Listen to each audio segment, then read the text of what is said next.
Hello everyone, मेरा नाम तुषार भारद्वाज और ये आपका अपना favourite channel science world.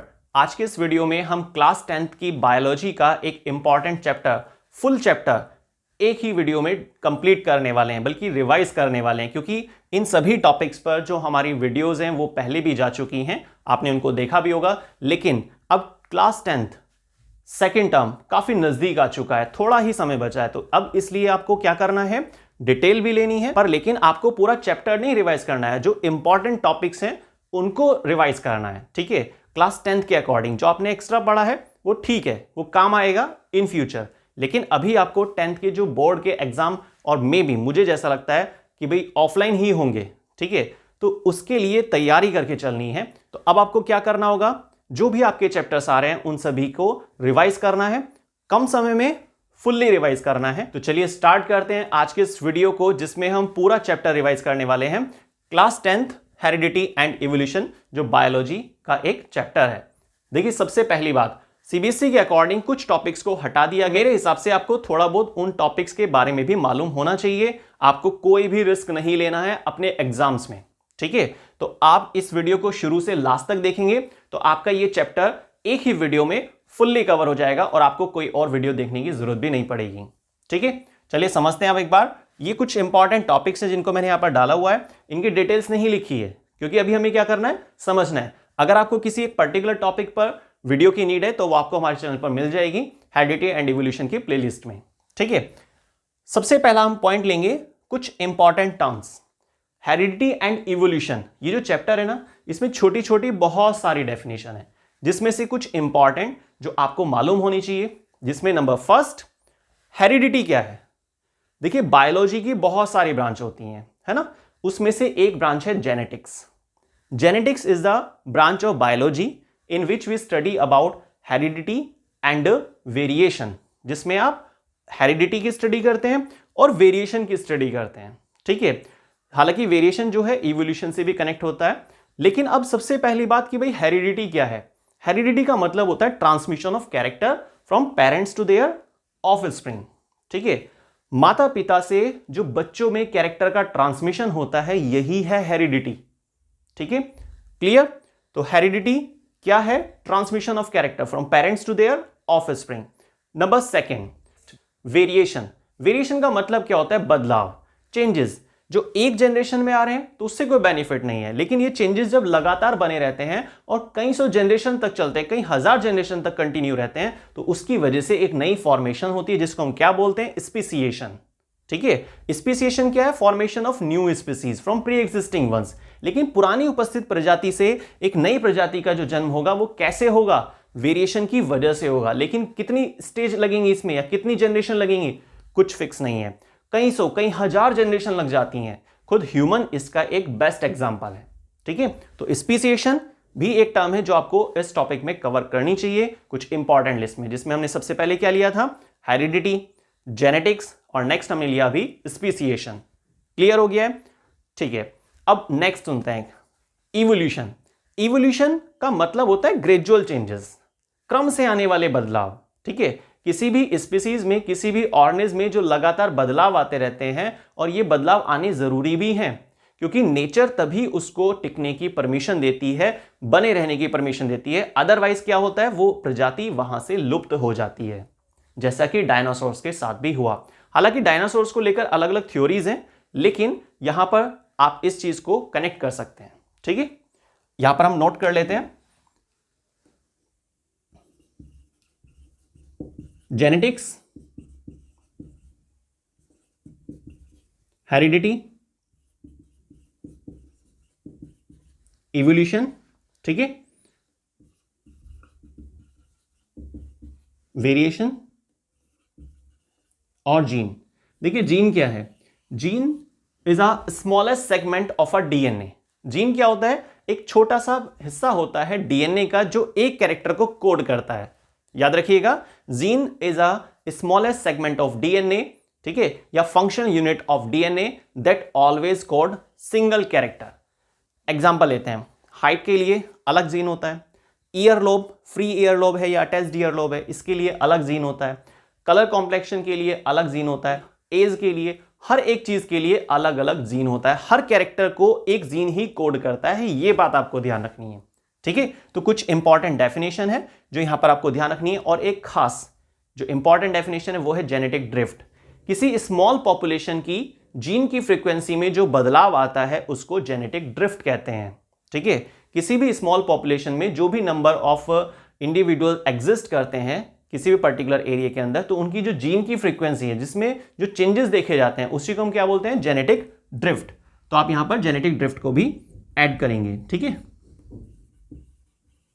Genetic drift. Clear? तो ये तो 4-5 डेफिनेशन है जो आपको जरूर मालूम होनी चाहिए इंपॉर्टेंट टर्म्स के अंदर। क्लियर हो गई बात? अब आते हैं आगे, work of Gregor John Mendel. ये जो पूरा चैप्टर है ना, ये बेसिकली है ना, यहां पर जो नाम चलता है वो क्या है, जेनेटिक्स का। और जैसे मैंने आपको स्टार्टिंग बताया, जेनेटिक्स क्या है, बायोलॉजी की एक ब्रांच है जिसमें आप हेरिडिटी और वेरिएशन इन सब की स्टडी करते हो। लेकिन हमारे एक ऐसे महान साइंटिस्ट जिनका नाम क्या था, ग्रेगर जॉन मेंडल। तो मेंडल हमारे एक वो साइंटिस्ट थे जिन्होंने मटर के पौधे पर रिसर्च की, बहुत सारे एक्सपेरिमेंट किए मटर के पौधे पर। मटर के पौधे जिसका साइंटिफिक नेम क्या होता है, पाइसम सेटिवम।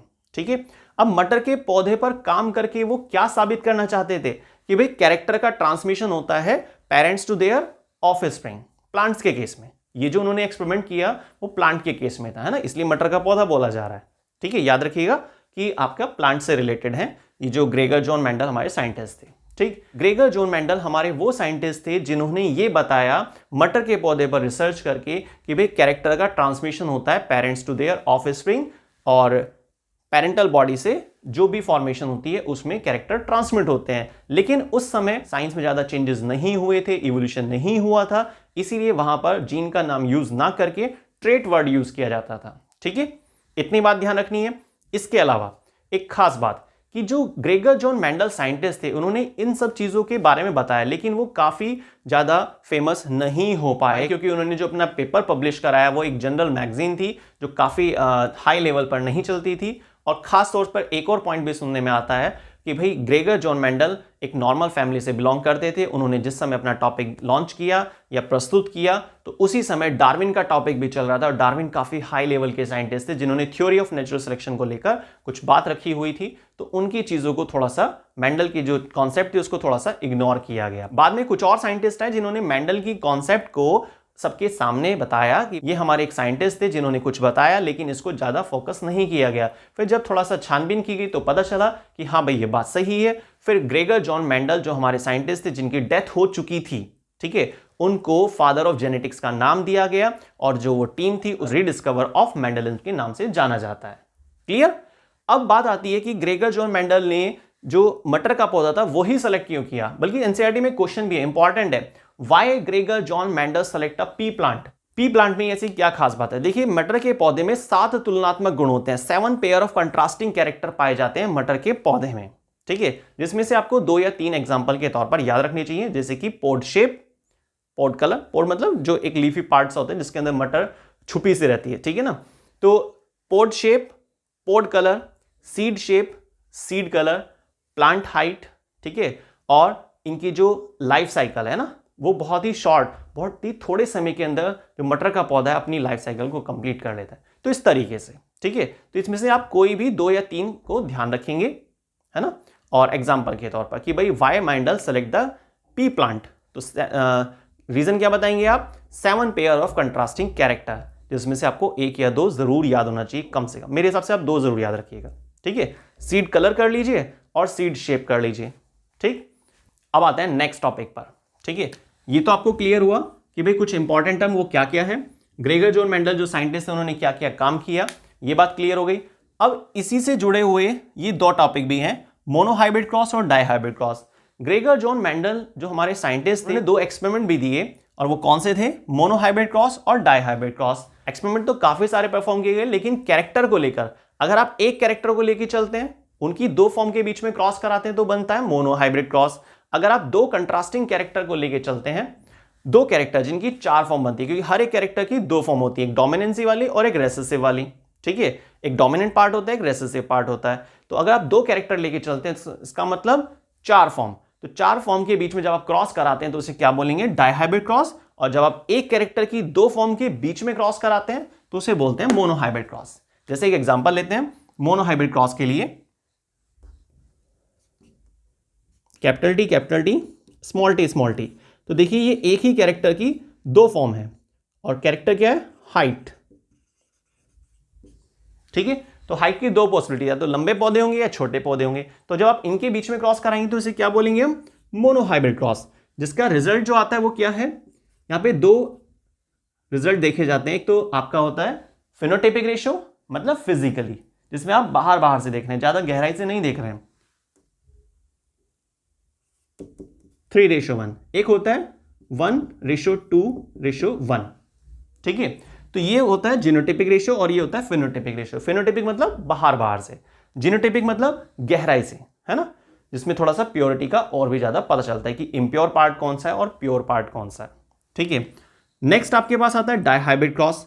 डायहाइब्रिड क्रॉस का मतलब, जैसे मैंने आपको भी बताया, कि जब आप 2 कैरेक्टर की 4 फॉर्म के बीच में क्रॉस कराते हैं तो उसे हम क्या बोलेंगे? Dihybrid cross.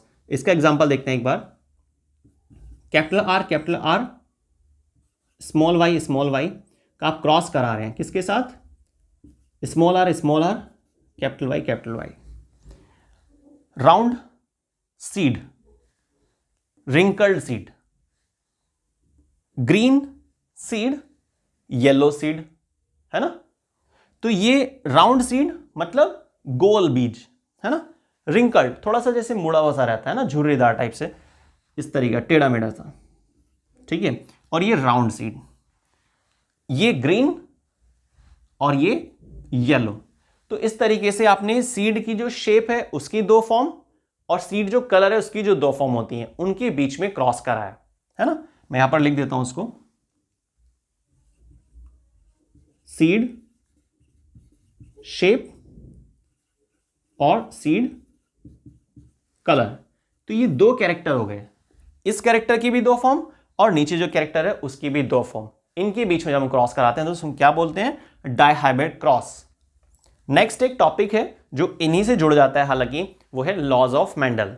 Laws of Mendel में देखिए 3 कॉन्सेप्ट आती हैं। नंबर फर्स्ट आता है law of dominance. Law of dominance में ग्रेगर जॉन मेंडल ने यह बताया कि भाई जो भी कैरेक्टर आपको F1 जनरेशन में मिलेंगे, चाहे वो आप मोनोहाइब्रिड क्रॉस की बात करें या फिर आप डायहाइब्रिड क्रॉस की बात कर रहे हो, तो जो भी कैरेक्टर आपको F1 जनरेशन मिलेंगे वो क्या होते हैं? डोमिनेंट कैरेक्टर होते हैं, डोमिनेंट ट्रेट होते हैं। और इस लॉ को क्या बोलते हैं? Law of dominance. तो according to law of dominance those character which appear in F1 generation are called dominant trait. तो नेक्स्ट लॉ ऑफ सेग्रीगेशन। देखिए लॉ ऑफ सेग्रीगेशन, जैसे यहां पर नाम आपने सुना, तो सेग्रीगेशन का मतलब क्या है? ये क्वेश्चन सबसे पहले दिमाग में आता है। भाई सेग्रीगेशन का मतलब होता है पृथक्करण, पर ये तो बड़ा ही कॉम्प्लिकेटेड सा नाम है। इसका सिंपल मीनिंग सुनते हैं, है ना, इसका सिंपल सा नाम सुनते हैं, अलग अलग होना। तो लॉ ऑफ सेग्रीगेशन के अकॉर्डिंग ये बताया जाता है कि जो F1 जनरेशन है जिसमें डोमिनेंट कैरेक्टर हमें दिख पा रहे हैं, है ना, क्योंकि जो भी प्रभावशाली कैरेक्टर होते हैं वही दिखते हैं, लेकिन रेसेसिव कैरेक्टर भी प्रेजेंट होते हैं, ऐसा नहीं है कि वहां पर प्रेजेंट नहीं होते हैं। ठीक है, तो लॉ ऑफ सेग्रीगेशन में बताया गया कि भाई जो डोमिनेंट और रेसेसिव कैरेक्टर दोनों प्रेजेंट है F1 जनरेशन में, उसमें डोमिनेंट ही एक्सप्रेस होते हैं, है ना। रेसेसिव वाले अपने आप को एक्सप्रेस नहीं कर पाते, लेकिन उनको मौका मिलेगा।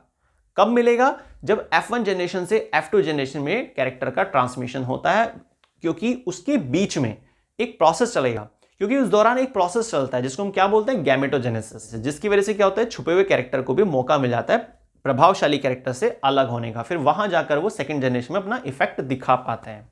ठीक है, अभी देखिए इसकी स्टेटमेंट क्या है। According to law of segregation, dominant and recessive character remains together in F1 generation but they do not blend each other, है ना। They will be segregate, they किसके लिए आ रहा है? रेसेसिव कैरेक्टर के लिए। तो they will be segregate and represent their और express their effect in F2 generation. This will occur due to the process of gametogenesis. Clear हो आपको? ठीक है, अब लेते हैं नेक्स्ट नंबर थर्ड रूल क्या था जो मेंडल के जरिए दिया गया, जिसका हेडिंग क्या है? Law of independent assortment. जैसे आप किसी एक प्लेस से दूसरे प्लेस पर जाते हैं, है ना, तो आपको किसी और पे डिपेंड नहीं होना पड़ता, आप इंडिपेंडेंटली एक प्लेस को छोड़कर दूसरे प्लेस तक पहुंच पाते हैं। तो ये क्या है, इंडिपेंडेंट ट्रांसमिशन हो रहा है। तो बस इसी तरह से एक नियम बनाया गया है जो यहां पर जेनेटिक्स में इस्तेमाल किया जा रहा है, जो मेंडल के द्वारा दिया गया लॉ ऑफ इंडिपेंडेंट असॉर्टमेंट, कि भाई transmission of character from one generation to next generation not depend presence और absence of another character, they assort independently. Assort मतलब ट्रांसमिशन, ठीक है, शिफ्टिंग, तो दे असॉर्ट इंडिपेंडेंटली। यही है मेंडल का तीसरा नियम, लॉ ऑफ इंडिपेंडेंट असॉर्टमेंट। अब देखते हैं नेक्स्ट डीएनए के बारे में। देखिए जो डीएनए होता है, सबसे पहले तो हमें मालूम होना चाहिए कि भाई इसकी फुल फॉर्म क्या है, डीऑक्सी राइबोज न्यूक्लिक एसिड। ठीक, डीएनए की स्ट्रक्चर के बारे में सबसे पहले कौन से ऐसे साइंटिस्ट थे जिन्होंने बताया कि भाई डीएनए की स्ट्रक्चर क्या होती है, और वो थे वाटसन एंड क्रिक। तो जेम्स वाटसन एंड क्रिक ने स्ट्रक्चर प्रोवाइड की थी कि भाई डीएनए की एक्चुअल स्ट्रक्चर होती कैसी है। उनके अकॉर्डिंग बताया गया कि भाई जो डीएनए की स्ट्रक्चर है उसमें डबल स्ट्रैंडेड पार्ट मिलेगा आपको, 2 थ्रेड लाइक स्ट्रक्चर होती है ना, जो एंटी पैरेलल रन करते हैं। नेक्स्ट पॉइंट, डीएनए का डायमीटर कितना होता है, 20 एंगस्ट्रॉम। कितना होता है, 20 एंगस्ट्रॉम। अब आप सोच रहे हैं एंगस्ट्रॉम क्या है, यहां पे मैंने लिखा हुआ है उसको, 1 एंगस्ट्रॉम इज इक्वल टू 10 की पावर -10 मीटर। ठीक है, 1 एंगस्ट्रॉम का अगर आप मीटर से रिलेशन निकालते हैं तो इतनी वैल्यू बनती है। ठीक, डीएनए की लेंथ कितनी होती है, अप्रॉक्स 2.2 मीटर। हाईली कॉइल्ड होता है ना, अदरवाइज तो इतनी तो लेंथ पॉसिबल नहीं है, पर हाईली कॉइल्ड होने की वजह से। ठीक है, तो ये कुछ बेसिक सी चीजें जो डीएनए के बारे में आपको मालूम होनी चाहिए। और कुछ शॉर्ट क्वेश्चन के लिए आप एक छोटा सा टॉपिक और ले सकते हैं डीएनए का, डीएनए पॉलीमॉर्फिज्म या पॉलीमॉर्फिक डीएनए। डीएनए 5 प्रकार का पाया जाता है, ए डीएनए, बी डीएनए, सी डीएनए, डी डीएनए और जेड डीएनए। ठीक है, हमारी बॉडी में कौन सी फॉर्म मिलती है डीएनए की, बी फॉर्म ऑफ डीएनए। ये बात आप नोट कर लेना। ठीक है, कौन सी फॉर्म मिलती है, बी फॉर्म ऑफ डीएनए। इस तरीके से आप लिख सकते हैं। ठीक है, B form of DNA. Next आता है सेक्स डिटर्मिनेशन। सेक्स डिटर्मिनेशन का मतलब क्या है, ये क्या चीज है, एक ऐसा प्रोसेस जिसके जरिए आप sex of a child find out कर पाते हैं एम्ब्रियोनिक स्टेजेस के दौरान। ठीक है, अब देखिए इसमें एक फ्लो चार्ट होता है जिसमें XX और XY का पैटर्न होता है। मेल बॉडी के लिए जो आप सिंबल यूज करते हैं वो XY, और फीमेल बॉडी के लिए जो आप यूज करते हैं सेक्स डिटर्मिनेशन के प्रोसेस में फ्लो चार्ट बनाने के लिए वो है XX। जब आप क्रॉस पैटर्न दिखाएंगे तो जो प्रोजेनी होगी वहां पर जो XX और XY की फॉर्मेशन होती है वो 50-50% के हिसाब से होती है। तो इस तरह का एक फ्लो चार्ट है, और इसका मीनिंग क्या है ये चीज आपको ध्यान रखनी है, सिंपल, ज्यादा कुछ नहीं है ना। थोड़ा सा आपको ब्लड ग्रुप के बारे में और मालूम होना चाहिए। देखिए ब्लड ग्रुप के बारे में सबसे पहले बताया गया था कार्ल एंड स्टेनर के जरिए, है ना। उन्होंने बताया कि जो ब्लड ग्रुप सिस्टम है वो 4 पॉसिबिलिटी होती हैं। हालांकि इसमें कुछ उनके स्टूडेंट वगैरह भी थे जो शामिल थे, A blood group, B blood group, O blood group और ए बी ब्लड ग्रुप। इन चारों में से जो यूनिवर्सल डोनर होता है ना, जो यूनिवर्सल डोनर है वो कौन सा ब्लड ग्रुप माना जाता है, ओ ब्लड ग्रुप। ठीक है, तो O blood group universal donor है। अगर आपसे रीजन पूछा जाता है तो आप सिंपल शॉर्ट में बता सकते हैं कि भाई ओ ब्लड ग्रुप वाले व्यक्ति के बॉडी में जो आरबीसी होती हैं उन आरबीसी की सरफेस पर कोई भी एंटीजन नहीं होता है, जिसकी वजह से वो किसी भी दूसरे व्यक्ति को ब्लड डोनेट कर सकता है और सामने वाला व्यक्ति उसका ब्लड आसानी से ले पाएगा। ठीक है, कोई रिजेक्शन नहीं। Clear. Next, A B blood group universal acceptor होता है, वो किसी भी व्यक्ति का ब्लड ले सकता है क्योंकि वहां पर सभी प्रकार के एंटीजन होते हैं। तो कोई भी व्यक्ति अगर उसको ब्लड डोनेट करता है, ब्लड देता है, तो उसका ब्रेन सोचता है भाई ये तो हमारे जैसा ही है, चलो भाई ब्लड को ले लेते हैं। ठीक है, लेकिन ओ वाला व्यक्ति सिर्फ ओ वाले व्यक्ति से ही ब्लड ले पाएगा, क्योंकि ओ ब्लड ग्रुप जिस व्यक्ति का होता है उसके आरबीसी की सरफेस पर कोई भी एंटीजन नहीं होता है। क्लियर। तो यूनिवर्सल डोनर कौन है और यूनिवर्सल एक्सेप्टर कौन है, ये चीज आपको ध्यान रखनी है। ठीक। नेक्स्ट, डीएनए हमारा हो चुका है टॉपिक, सेक्स डिटर्मिनेशन हो चुका है। अब लेते हैं सिलेक्शन। सिलेक्शन का एक सिंपल मीनिंग होता है छांटना। आप मार्केट जाते हैं, ऑनलाइन शॉपिंग करते हैं, बहुत सारी ऑनलाइन एप्लीकेशन है जो आजकल बहुत ज़्यादा यूज़ की जाती हैं, आप भी करते होंगे, मैं भी करता हूँ। ठीक है, तो सिलेक्शन, तो सिलेक्शन एक ऐसा प्रोसेस है जिसका मतलब होता है छांटना। आप अपने हिसाब से चीज़ों को छांट रहे हैं, तो कैसा सिलेक्शन हुआ ये, आर्टिफिशियल सिलेक्शन। पर एक नेचुरल सिलेक्शन भी होता है जिसमें नेचर सेलेक्ट करती है कि कौन टिकने के लायक है और कौन टिकने के लायक नहीं है, किसको एलिमिनेट करना चाहिए। तो जो नेचर के नियमों को फॉलो करता है है ना। नेचर उसको टिकने की परमिशन देती है, उस प्रजाति को बनाए रखने की कोशिश करती है, और जो उसके अगेंस्ट चलता है नेचर उसको एलिमिनेट कर देती है। समझ रहे हैं आप? ठीक है। तो आर्टिफिशियल सिलेक्शन और नेचुरल सिलेक्शन दो प्रकार से हो सकता है। अब जैसे साइंटिस्ट नए नए एक्सपेरिमेंट करते हैं ना, आप मेंडल वाले जो टॉपिक हमने अभी डिस्कस किया स्टार्टिंग में उसी को ले सकते हैं। आप क्या सोचते हैं कि किसी साइंटिस्ट ने कोई एक एक्सपेरिमेंट किया, बात खत्म हो गई? भाई बहुत सारे एक्सपेरिमेंट किए जाते हैं, उसमें से जो सुटेबल रिजल्ट आता है, जो उनके फेवर में है ना, जिसको टारगेट बनाकर वो काम करना चाह रहे थे, तो जो भी एक्सपेरिमेंट लगता है कि हाँ भाई ये वाला प्रोटोकॉल बिल्कुल सही रहा है, उनके अकॉर्डिंग है, तो उसको नोट कर लिया जाता है, बाकी सबको इग्नोर कर देते हैं। ठीक है। तो सेलेक्टिव है ना, सेलेक्टिव है, लेकिन कैसे? बाय ह्यूमन हुआ है। तो ह्यूमन के अकॉर्डिंग इतनी सारी मॉडिफाइड वैरायटी आती हैं, है ना। फिश में जैसे गोल्ड फिश मॉडिफाइड वैरायटी, है ना। टमाटर में जैसे आपने देखा होगा फ्लेवर्स हुआ टमाटो। तो ऐसी जितनी भी आप चीजें यूज कर रहे हैं ना, ये जो मॉडिफाइड स्पीसीज आप यूज कर रहे हैं, तो ये सब क्या, चाहे वो प्लांट का केस हो चाहे एनिमल का केस हो, ये साइंटिस्ट के जरिए डेवलप की जाती है ह्यूमन के फायदे को ध्यान में रखते हुए। ठीक है। तो आर्टिफिशियल सिलेक्शन है ये। दूसरी खास बात, नेचुरल सिलेक्शन। नेचुरल सिलेक्शन में क्या होता है? नेचर सेलेक्ट करती है ना। जिस भी स्पीसीज में लगातार बदलाव आते हैं, आप सराउंडिंग के हिसाब से बदलते रहेंगे तो प्रजाति जो है उसके टिकने के चांसेस बढ़ जाते हैं। वो बनी रहती है पृथ्वी पर, खत्म नहीं होती है। बस अंतर क्या होता है? उसमें मॉडिफिकेशन होता रहता है समय के अकॉर्डिंग, सराउंडिंग के या सराउंडिंग कंडीशन के हिसाब से। लेकिन कोई स्पीसीज अगर अपने अंदर मॉडिफाई नहीं करती है, चेंजेस नहीं करती है, इवोल्यूशन नहीं करती है, तो क्या वो स्पीसीज बनी रहेगी अर्थ पर? बिल्कुल नहीं बनेगी, वहां से खत्म हो जाएगी। कुछ भी बीमारी होगी या एक्सपेरिमेंट जो भी प्रॉब्लम होगी, पर वो वहां से एलिमिनेट हो जाएगी। ठीक है। तो आर्टिफिशियल सिलेक्शन और नेचुरल सिलेक्शन, ये चीज आपको ध्यान रखनी है इस टॉपिक के अंदर। नेक्स्ट और लास्ट, एविडेंस। भाई एविडेंस का मतलब क्या होता है? सबूत, प्रूफ, है ना। आप अच्छे से पढ़ाई कर रहे हैं, शुरू से आपने पूरे साल अच्छी पढ़ाई की, क्या प्रूफ है इस बात का? अभी एग्जाम होंगे, सब पता चल जाएगा। आप सबने जो मेहनत की है ना, जितनी भी ईमानदारी से मेहनत की है, उसका रिजल्ट अच्छा ही आएगा। जो भी आप मेहनत कर रहे हैं, प्योरली मेहनत कर रहे हैं, किसी को दिखाने के लिए नहीं कर रहे हैं, ना पेरेंट्स को, ना टीचर को, ना स्कूल टीचर, ना ट्यूशन टीचर, किसी को दिखाने के लिए, आप अपने लिए मेहनत कर रहे हैं। और अगर आपने प्योरली बहुत ही ईमानदारी से मेहनत की है, अपने सभी टॉपिक्स को कवर किया है, पढ़ाई में कोई कंजूसी नहीं की है। कंजूसी से मतलब क्या है मेरा, कि भाई आप चीज़ों को अच्छे से कवर करके चल रहे हैं। जब चैप्टर आपने नाम सुना कि भाई अच्छा हेरिडिटी इवोल्यूशन, फुल कवर करो आप उसको। ठीक है। लेकिन जब एग्जाम टाइम आता है तो आप उसे थोड़ा शॉर्ट लिस्ट कर दो, जो सिलेबस में आ रहा है उसी को रिवाइज करो। पर स्टार्टिंग में सारा कवर करना होता है, क्योंकि आपको सिर्फ क्लास पास नहीं करनी है, आपको उस क्लास के उस चैप्टर की फुल्ली नॉलेज को भी गेन करना है, पूरी नॉलेज को गेन करना है। ठीक है। क्लास पास करने से कुछ फायदा भी नहीं है। खैर, तो क्या होता है ना कि एविडेंस क्या है कि आपने पूरे साल अच्छे से मेहनत की? बिल्कुल 100%। मैंने बहुत बार ट्राई किया है, बहुत बार यूज कर चुका हूं इस मेथड को, और खुद आपने भी नोटिस किया होगा, अगर आप किसी काम में अच्छे से मेहनत कर रहे हैं तो रिजल्ट थोड़ा सा टेस्टिंग के बाद आता है, थोड़ा सा परेशानी के बाद आता है, लेकिन बहुत बढ़िया रिजल्ट आता है, बहुत फेवरेबल रिजल्ट आता है। ठीक है। चलिए खैर, तो एविडेंस हर चीज के लिए चाहिए होता है। ऐसे ही क्या है, इवोल्यूशन हुआ है, इसके क्या एविडेंस हैं? क्या कुछ है एविडेंस ये इवोल्यूशन हुआ है या नहीं हुआ इवोल्यूशन?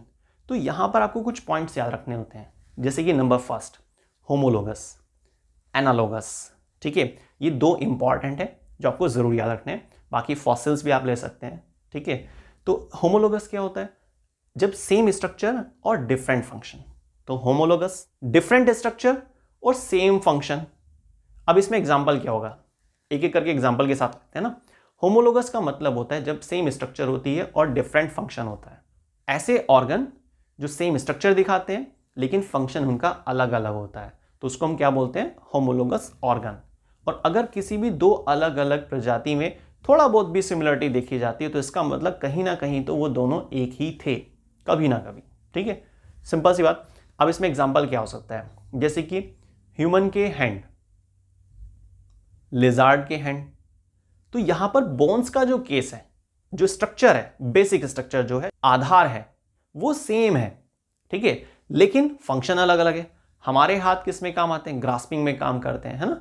लेकिन लिजार्ड के हैंड किस में काम आते हैं? चलने में मदद करते हैं। तो थोड़ा मॉडिफिकेशन हो गया है ना। तो इवोल्यूशन के दौरान चेंजेस हो जाते हैं। तो सिंपल सी बात कि भाई जब सेम स्ट्रक्चर और डिफरेंट फंक्शन को लेकर आपको एग्जाम्पल डिजाइन करेंगे तो बनेगा होमोलोगस ऑर्गन, ठीक है, जो अपने आप में एक एविडेंस माना जाता है इवोल्यूशन के फेवर में कि भाई हाँ इवोल्यूशन हुआ है। अब इसी तरीके से इसका अपोजिट भी है, एनालॉगस ऑर्गन, जब डिफरेंट स्ट्रक्चर होती है और फंक्शन सेम होता है। इंसेक्ट के विंग्स और बैट के विंग्स, है ना, तो आप सोचिए कि फंक्शन तो दोनों का सेम है, फ्लाई करना, उड़ पाना, इंसेक्ट भी उड़ता है उनकी मदद से, और जो बैट है या जो बर्ड आप ले रहे हैं एग्जांपल में, उसका भी काम क्या होता है, उड़ने में मदद करना। लेकिन क्या उनकी बेसिक स्ट्रक्चर सेम है? बिल्कुल अलग है ना। वो ठीक है, बर्ड्स में जो पक्षी होते हैं उनमें जो बोन्स होती हैं वो न्यूमेटोपोर्स होती हैं, लेकिन क्या है कि वहां पे बोन तो है ना, ठीक है, अंदर से होलो बोन है, वो बात ठीक है, लेकिन स्ट्रक्चर बेसिस पे आपको अंतर मिलेगा। बेचारा इंसेक्ट आपने देखा है, इंसेक्ट में कहाँ ऐसी चीज, कुछ भी नहीं। तो स्ट्रक्चर अलग अलग है लेकिन फंक्शन सेम है। फंक्शन दोनों का क्या है? उड़ पाना। क्लियर? तो इस तरह से होमोलोगस ऑर्गन और एनालोगस ऑर्गन ये आपको ध्यान रखने हैं, जो अपने आप में एक एविडेंस है इवोल्यूशन के फेवर में। फॉसिल्स में भी ऐसी होता है कि आपने डिगिंग वगैरह किया है ना, और वहां से कोई आपको बोन का पीस मिलता है, वो बोन के पीस पे अगर आप थोड़ा स्टडी करते हैं, थोड़ा डेप्थ में जाकर स्टडी करते हैं, तो आपको पता चलता है कि भाई ये ऑर्गेनिज्म तो काफी समय पुराना है। ऐसे जीवाश्म मिले भी हैं, जीवाश्म बोलते हैं इसको, है ना। फॉसिल, फ्यूल नहीं लगाना है आपको, सिंपल फॉसिल्स, ठीक है। डायनासोर्स के फॉसिल्स मिल चुके हैं, आपने मैमथ का नाम सुना होगा, है ना। तो ऐसे काफी सारे ऑर्गेनिज्म हैं जो आज की तारीख में अवेलेबल नहीं है, पर पहले कभी प्रेजेंट हुआ करते थे, और लेकिन उनकी बॉडी का कोई पार्ट, जैसे कि बोन, मैंने आपको एग्जांपल बताया, जिसके ऊपर स्टडी करने के बाद पता चला कि हाँ भाई ये एक ऑर्गेनिज्म था, और ये पहले लगभग कितने समय पहले ये भी पता चल जाता है, ठीक है। तो डायनासोर्स के फॉसिल्स वगैरह, इन पर काम चला भी है काफी, और अभी भी चल रहा है, ठीक है। फॉसिल्स को भी एक एविडेंस की लिस्ट में काउंट किया गया है। एक आप वेस्टिजियल ऑर्गन भी लेते हैं। वेस्टिजियल ऑर्गन ऐसे ऑर्गन होते हैं जो किसी एक स्पीसीज में तो काम नहीं कर रहे हैं, क्योंकि भाई इवोल्यूशन हो चुका है और उस ऑर्गन ने काम करना बंद कर दिया, लेकिन हो सकता है कि सेम वही ऑर्गन किसी दूसरी स्पीसीज में काम कर रहा हो। इसका सबसे इजी और बेस्ट एग्जांपल है अपेंडिक्स। वर्मीफॉर्म अपेंडिक्स ह्यूमन में प्रेजेंट है, लेकिन क्या उसका साइज बहुत छोटा हो चुका है और अब वो काम नहीं करती है, क्योंकि जो हमारे पूर्वज थे, है ना, जिनसे हमारा इवोल्यूशन हुआ है, तो उनकी बॉडी में अपेंडिक्स का काम हुआ करता था सेलुलोज को डाइजेस्ट करने के लिए, सेलुलेज एंजाइम को बनाना। लेकिन जैसे जैसे इवोल्यूशन हुआ, डाइटरी पैटर्न में चेंज आया, तो ये सारे चेंजेस आने की वजह से हमारा जो अपेंडिक्स है वो फंक्शन लेस हो चुका है, काम नहीं करता है, ठीक है। प्रेजेंट है, साइज छोटा हो गया, लेकिन फुल्ली एलिमिनेट नहीं हुआ है। तो हमारे बॉडी में जो अपेंडिक्स है वो काम नहीं कर रहा है, लेकिन ऐसा नहीं कि अपेंडिक्स किसी में भी काम नहीं करता है। अगर आप रूमिनेंट को चेक करते हैं, कैटल वगैरह को चेक करते हैं, काऊ वगैरह में, तो उनकी बॉडी में अपेंडिक्स बहुत बढ़िया काम करता है। और अपेंडिक्स का फंक्शन क्या होता है? सेल्यूलोज मटेरियल को डाइजेस्ट करने में मदद करना। पर कैसे? अपेंडिक्स जो स्ट्रक्चर होती है वो सेल्यूलेज एंजाइम प्रोड्यूस करती है, और सेल्यूलेज एक एंजाइम मदद करता है सेल्यूलोज को पचाने में, डाइजेस्ट करने में। क्लियर? तो अपेंडिक्स एक एग्जांपल है वेस्टिजियल ऑर्गन का। तो वेस्टिजियल ऑर्गन वो ऑर्गन होते हैं जो किसी एक प्रजाति में काम नहीं कर रहे हैं, इवोल्यूशन की वजह से जो बदलाव आया उसके कारण, लेकिन हो सकता है किसी दूसरी स्पीसीज में वो काम करते हैं, और ऐसा पाया भी गया, ठीक है। क्लियर हो गया आपको? तो ऐसे काफी सारे एविडेंस हैं इवोल्यूशन को जो फेवर करते हैं, ठीक है, कि हाँ भाई इवोल्यूशन हुआ है। हालांकि इवोल्यूशन का टॉपिक हटा दिया गया है सिलेबस से, लेकिन फिर भी मेरे हिसाब से तो आप थोड़ा रिवाइज कर लेंगे तो कोई टेंशन नहीं है, कोई आपको परेशानी नहीं होगी, और आप सेफ जोन में रहेंगे, ठीक। तो आज की वीडियो में हमने पूरा chapter heredity and evolution discuss किया, रिवाइज किया, और फिर भी अगर आपको लगता है कि कोई पर्टिकुलर टॉपिक है, इसमें अभी आपके पास टाइम है ना, और आप उसे रिवाइज करना चाहते हैं, तो आपको डिस्क्रिप्शन बॉक्स में उसका लिंक मिलेगा, बल्कि पूरी प्लेलिस्ट का मैं लिंक उसमें डाल दूंगा डिस्क्रिप्शन बॉक्स में, तो आप वहां से किसी भी टॉपिक को दोबारा से देख सकते हैं। देखते रहिए साइंस वर्ल्ड में आने वाली सभी वीडियोस को, और अपना ध्यान रखिए और पढ़ते रहिए। तो मिलते हैं नेक्स्ट वीडियो में। थैंक्स।